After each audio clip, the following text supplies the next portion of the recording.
Beyond the body.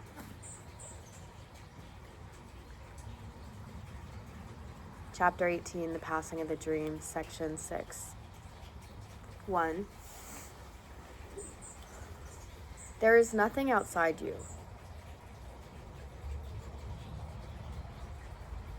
That is what you must ultimately learn, for it is the realization that the kingdom of heaven is restored to you. For God created only this, and he did not depart from it, nor leave it separate from himself. The kingdom of heaven is the dwelling place of the Son of God, who left not his Father and dwells not apart from him. Heaven is not a place, nor a condition. It is merely an awareness of perfect oneness, and the knowledge that there is nothing else, nothing outside this oneness, and nothing else within. What could God give but knowledge of himself? What else is there to give? The belief that you could give and get something else, something outside yourself, has cost you the awareness of heaven and your identity. And you have done a stranger thing than you yet realize. You have displaced your guilt to your body from your mind. Yet a body cannot be guilty, for it can do nothing of itself. You who think you hate your body deceive yourself. You hate your mind, for guilt has entered into it, and it would remain separate from your brothers, which it cannot do. Minds are joined, bodies are not. Only by assigning to the mind the properties of the body does separation seem to be possible. And it is mind that seems to be fragmented and private and alone. Its guilt, which keeps it separate, is projected to the body, which suffers and dies because it is attacked to hold the separation in the mind and let it not know its identity. Mind cannot attack, but it can make fantasies and direct the body to act them out. Yet it is never what the body does that seems to satisfy. Unless the mind believes the body is actually acting out its fantasies, it will attack the body by increasing the projection of its guilt upon it. In this, the mind is clearly delusional. It cannot attack, but it maintains it can, and uses what it does to hurt the body to prove it can. The mind cannot attack, but it can deceive itself. And this is all it does when it believes it has attacked the body. It can project its guilt, but it will not lose it through projection. And though it clearly can misperceive the function of the body, it cannot change its function from what the Holy Spirit establishes it to be. The body was not made by love. Yet love does not condemn it and can use it lovingly, respecting what the Son of God has made and using it to save him from illusions. Would you not have the instruments of separation reinterpreted as a means for salvation and used for purposes of love? Would you not welcome and support the shift from fantasies of vengeance to release from them? Your perception of the body can clearly be sick, but project not this upon the body. For your wish to make destructive what cannot destroy can have no real effect at all. What God created is only what he would have it be, being his will. You cannot make his will destructive. You can make fantasies in which your will conflicts with his, but that is all.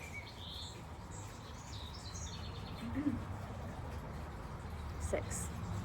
It is insane to use the body as the scapegoat for guilt, directing its attack and blaming it for what you wished it to do. It is impossible to act out fantasies. For it is still the fantasies you want, and they have nothing to do with what the body does. It does not dream of them, and they but make it a liability where it could be an asset. For fantasies have made your body your enemy, weak, vulnerable, and treacherous, worthy of the hate that you invest in it. How has this served you? You have identified with this thing you hate, the instrument of vengeance, and the perceived source of your guilt. You have done this to a thing that has no meaning, proclaiming it to be the dwelling place of God's Son and turning it against him. 7. This is the host of God that you have made. And neither God nor his most Holy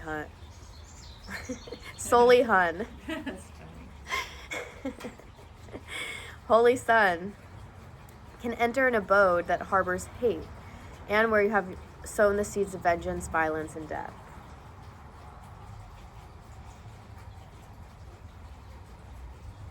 which I would say is part of what you're purging. Yeah. You're creating a more clear and empty space. Right. The thing you made to serve your guilt stands between you and other minds. The minds are joined, but you do not identify with them. You see yourself locked in a separate prison, removed and unreachable, and capable of reaching out as being reached. You hate this prison you have made and would destroy it, but you would not escape from it, leaving it unharmed without your guilt upon it. Yet only thus can you escape. The home of vengeance is not yours. The place you set aside to house your hate is not a prison, but an illusion of yourself. The body is a limit imposed on the universal communication that is an eternal property of mind. But the communication is internal. Mind reaches to itself. It is not made up of different parts which reach each other. It does not go out. Within itself it has no limits, and there is nothing outside it. It encompasses everything. It encompasses you entirely, you within it and it within you. There is nothing else, anywhere or ever. The body is outside you and but seems to surround you, shutting you off from others and keeping you apart from them and them from you. It is not there. There is no barrier between God and his Son, nor can his Son be separated from himself except in illusions. This is not his reality, though he believes it is. Yet this could only be if God were wrong. God would have had to create differently and to have separated himself from his Son to make this possible.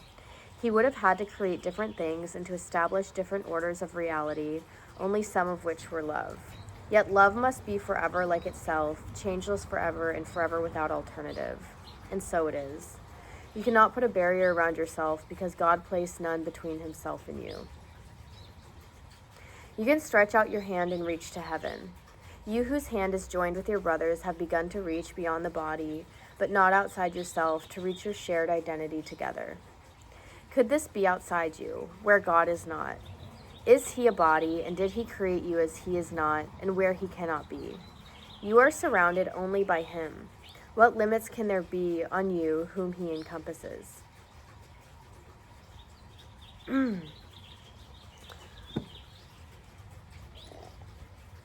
11. Everyone has experienced what he would call being a sense of being transported beyond himself. This feeling of liberation far exceeds the dream of freedom sometimes hoped for in special relationships. It is a sense of actual escape from limitations.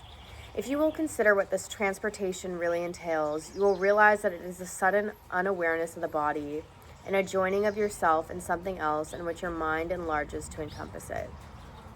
It becomes part of you as you unite with it, and both become whole as neither is perceived as separate.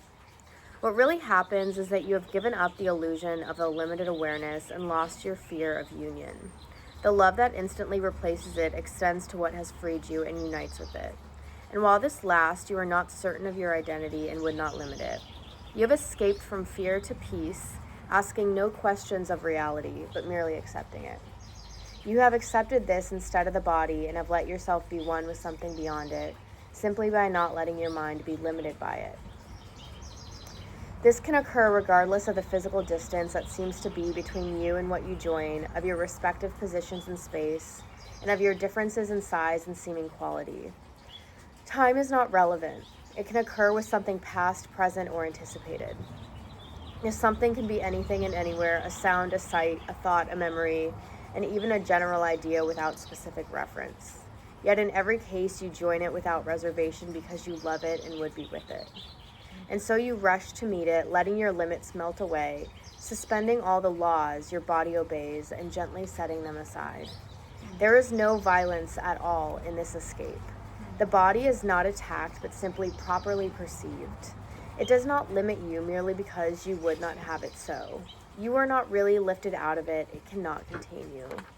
You go where you would be gaining, not losing, a sense of self. There's one more paragraph. In these instants of release from physical restrictions, you experience much of what happens in the holy instant, the lifting of the barriers of time and space, the sudden experience of peace and joy, and above all, the lack of awareness of the body and of the questioning whether or not all this is possible. It is possible because you want it. The sudden expansion of awareness that takes place with your desire for it is the irresistible appeal the holy instant holds. It calls to you to be yourself within its safe embrace. There are the laws of limit lifted for you, to welcome you to openness of mind and freedom. Come to this place of refuge where you can be yourself in peace, not through destruction, not through a breaking out, but merely by a quiet melting in.